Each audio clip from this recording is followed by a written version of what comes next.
मुझे कभी कभी आश्चर्य होता है जब मैं लड़कों का कमेंट्स पढ़ता हूं ना, तब जाकर के कुछ ज्यादा ही आश्चर्य मुझे होता है। अब कहिएगा सर इसके पीछे कहानी क्या है, तो मैं कहानी आपको बता देता हूं। कहानी ये है मेरे प्यारे दोस्त कि बहुत सारे लड़कों का कमेंट्स ये आता है कि सर कैसे 450 प्लस मार्क लाएंगे 10वां इंटर में।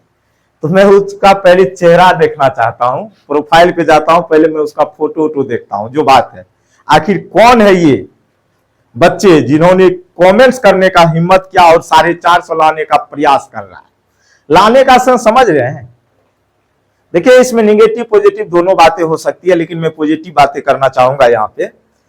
तो जब ये 450 की मैं बातें सुनता हूं ना, तो मेरे दिल में कुछ कुछ ख्याल आता है। आप वही लोग हैं ना जो भर रात भर दिन रील के पीछे भागते हैं, है कि नहीं? आप वही स्टूडेंट्स हैं ना जो पढ़ाई से ज्यादा चीटिंग पे ध्यान देते हैं। आप वही स्टूडेंट्स हैं ना पढ़ाई से ज्यादा जो है मतलब बात को समझ रहे हैं ना, डिस डैट पे ध्यान देते हैं। तो मतलब किस तरीके से आपने उम्मीद किया कि मैं 450 लाऊंगा। और आजकल का जो जनरेशन है, ठीक है, क्लास 10th वाले बच्चे हो गए, 12th वाले बच्चे हो गए, मैं सबके लिए नहीं बोल रहा हूं, लेकिन अधिकतर बच्चे ऐसे ही होते हैं जिसको इंस्टाग्राम में रील में क्या चल रहा है, ट्रेंडिंग टॉपिक क्या है, इस पे ध्यान रहता है। लेकिन कभी उसने ये नहीं सोचा कि मुझसे आखिर ये सवाल क्यों नहीं बन रहा है। क्रिकेट के पीछे भागेगा, बात को समझ रहे हैं कि नहीं? क्रिकेट के पीछे जाएगा, सवाल कैसे बनेगा, इस पे ध्यान नहीं देना है। फिजिक्स को कैसे याद रखेंगे, किस तरीके से प्रैक्टिस करेंगे, सब फालतू की चीजें हैं।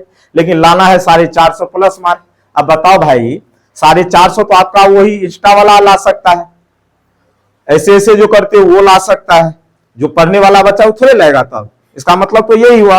देखो भाई, मैं आप लोग को बता देता हूं, 450 लाना कोई बड़ी बात नहीं है। कहते हैं ना, ठान लो तो जीत है, मान लो तो हार है। तो अगर आज आपने ठान लिया तो यकीन मानिए आप जिस लक्ष्य को प्राप्त करना चाहते हैं वो लक्ष्य आपको मिल जाएगा। और जिस लक्ष्य को आप प्राप्त ही नहीं करना चाहते हैं, उसके पीछे मेहनत ही नहीं करना चाहते हैं, तो किस हिसाब से आपको उस लक्ष्य की प्राप्ति होगी, जरा सा मुझे ये बताओ।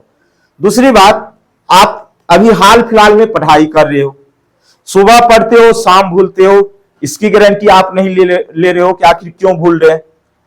कोई ना कोई तो कमजोरी होगी ना कोई वजह तो होगी जिसके कारण आप भूल रहे हो। तो इसके पीछे का वजह नहीं ढूंढेंगे तो जाएंगे क्या करने के लिए, देखेंगे क्या वजह लास्ट सीन हुआ है इंस्टाग्राम पे, इंतजार करेंगे कब ऑनलाइन होगा, तो भैया उसी इंतजार में चले जाओगे। और जिसके इंतजार में तुम लोग पागल रहते हो ना, उसको जो है ना उसके माँ बाप खुद नहीं समझ पाया है, तो तुम लोग और हम लोग किस खेत की मूली है। देखो इस दुनिया में जो है ना लड़की जात को परख पाना सबसे कठिन कार्य है। लड़की का रंग कब किस तरीके में बदल जाए, कब कौन सा रूप धारण कर ले, ये कहना मुश्किल है। मैं बात सच्ची बता रहा हूं, लेकिन आप लोगों को बुरा लगता, लेकिन सही बात है। लड़के को आप परख सकते हैं आगे ये क्या करने वाला, लेकिन लड़की को भैया नहीं परख सकते हो आपकी क्या करने वाली है और आगे इसका भविष्य क्या होगा। और जो भी लड़कियां होगी मेरी इन बातों से सहमत जरूर होगी, ठीक है। तो आजकल जो घटना घटित हो रहा है उसको भी हम लोग नेगलेक्ट नहीं कर सकते।